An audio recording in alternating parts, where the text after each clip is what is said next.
Hello and welcome back to Ballboy Media. I'm LJ and today we're going to be talking about a trade from this afternoon in which the Washington Wizards traded Jonas Valanciunas. If you want to see more basketball content and especially content at this time of year with the NBA's trade deadline tomorrow, please leave a like and subscribe and comment down below one player you'd like to see get moved at this year's deadline. This trade came out a couple hours ago. The Wizards sent Jonas Valanciunas to the Kings for Sidy Cissoko and 2 second-round picks. Let's get into it. Now, for the Kings' outlook, it's evident that they made a good move in acquiring Jonas Valanciunas. Valanciunas is widely considered to be one of the best centers on the trade block, and they got him for 2 second-round picks and Sidy Cissoko, who we'll talk about a little later. We know that the Kings are in the midst of a retool, seeing as they just lost De'Aaron Fox, who was assumed to be their best player and premier point guard, one of the best guards in the league. But since then, they have really constructed something special, getting Zach LaVine and now getting Jonas Valanciunas. I don't know if special is the right word, seeing as they probably still got worse without De'Aaron Fox, but I think interesting is the correct word. I'm very intrigued with how the Kings are looking now after acquiring Valanciunas, without giving up any players that had played for them already, as they received Cissoko in the Fox deal. As I said, they're in the midst of a retool, and I'm looking at a final move for them. We'll get into that, but I think that there's still a move on the table. Seeing as Valanciunas will take a lot of the backup center minutes, I think Alex Len as a minimum contract could be moved. In terms of financials, he's making, Jonas Valanciunas that is making $9.9 million this year, $10.4 million next year, and $10 million in 2027. I think even if the Kings decide to blow it up completely, Valanciunas is a name to watch because he is a great center. He gives 11.5 points and 8.2 rebounds a game, adjusted to being benched for Alex Sarr, and he's played really well in his reserve minutes, averaged 8 rebounds and 20 minutes per game in every season of his career except his first NBA season. This is a guy who's on a valuable deal, and I think he'll age well. I think his play style will age well. A premier backup big, and will definitely be coveted by other teams in the future should they want to move him, but if they hold on to him, they are going to get good center play from Jonas Valanciunas. In terms of another move, I was just talking about this, I think that the Kings may look to add a final piece to their roster in terms of making a playoff push. I think that Alex Len is a player that they might look to get off the books, seeing as they, just acquired a guy like Valanciunas who can play a lot of minutes. He was a starter last season. They also have Colby Jones if they want to trade him. He doesn't really play much, averages less than 2 points a game for them. He's making $2.1 million, so combined, those two players are making $4.1 million. And I highlighted 3 players making similar from a salary perspective or less. The first is Bones Hyland. I'm not quite sure the Clippers would want to move on from him, but we know that they have had trouble with him in the past. So if they wanted to get him off the books, maybe he would find a spot in Sacramento. It might rejuvenate him. They do need scoring now from the guard position off the bench. I'm confident that Malik Monk can play point guard, but the bench, as we'll get into on the next slide, leaves a little to be desired, especially with Devin Carter now expected to get most of the bench point guard minutes. They need a new point guard, and I think they definitely will be in the market for one because they're going to need some scoring off the bench, especially with Malik Monk in that starting lineup.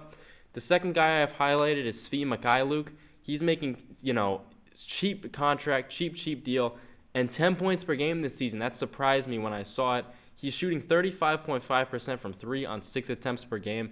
I'm sorry, Svi, I was not familiar with your game. He has proven to be a good player for the Utah Jazz this season, getting a lot of minutes and making the most of them.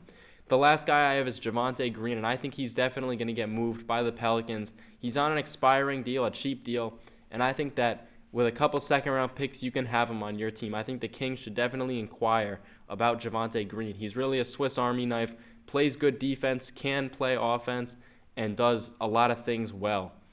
3 guys, I like them all on the Sacramento Kings. In terms of their depth chart, as I said, they acquired Zach LaVine in the De'Aaron Fox deal, and they traded away Kevin Huerter and Jordan McLaughlin. Point guard position looks like it's going to be Monk and Carter for now. And Carter, as we know, the defense is there and it will be there for Devin Carter, but as much of a fan as I am of him, I'm not quite certain that he can provide on offense to the degree you might like.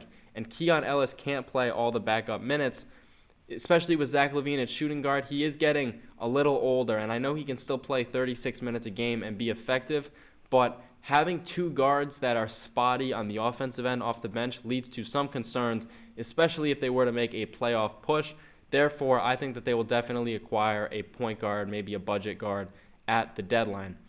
Small forward, they got DeMar DeRozan and Doug McDermott, and then power forward center, we're looking at Murray, Sabonis, and Trey Lyles and Valanciunas off the bench. They have a sneakily good bench. It just feels like they're needing one more piece in order to push this team really over the edge. And I think the starting lineup definitely could wreak havoc. The defense is a little concerning to me, but the offense will definitely be clicking should they find a real facilitator to pair alongside Malik Monk when he's unable to be on the court. In terms of the Wizards' outlook, they're acquiring Sidy Cissoko and 2 second-rounders in this deal. They just completed the Kyle Kuzma for Chris Middleton swap earlier today. They're expected to continue selling, per many league sources have been talking about the Wizards' teardown. And Malcolm Brogdon and Corey Kispert, I feel like, are 2 names to watch. Brogdon won Rookie of the Year about 10 years ago, maybe 8. This is a guy that is a proven point guard. His contract is a little pricey, but I feel like the right team may be interested in him, and they might want to pick him up. Corey Kispert is another player. He is a star shooter. He definitely can find his spots and just absolutely shoot the lights out.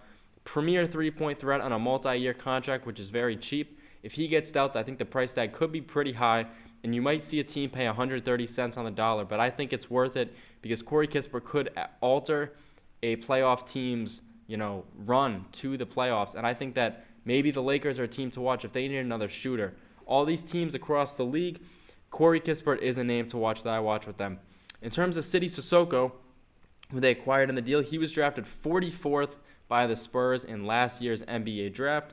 He's played 29 games in the NBA so far, has played a lot of G League games, and he played 11.8 minutes per game this season. This year, he is in single digits. I actually think in the right situation, Cissoko can be a very good player in that Javonte Green type of role. He's definitely a little defensive oriented, and I think as a project player, the Wizards may be able to develop him into a real minute getter. Thank you for watching. If you enjoyed this video, please leave a like and subscribe, and let me know one guy you want to see move to a different team. In my opinion, I think Nikola Vucevic to Golden State is the name that I'm watching, the closest. I think with Kevin Durant saying that he doesn't want to go to Golden State, I think that Nikola Vucevic will be a nice stretch 5 to have alongside Steph Curry. Thank you, and I'll see you very soon.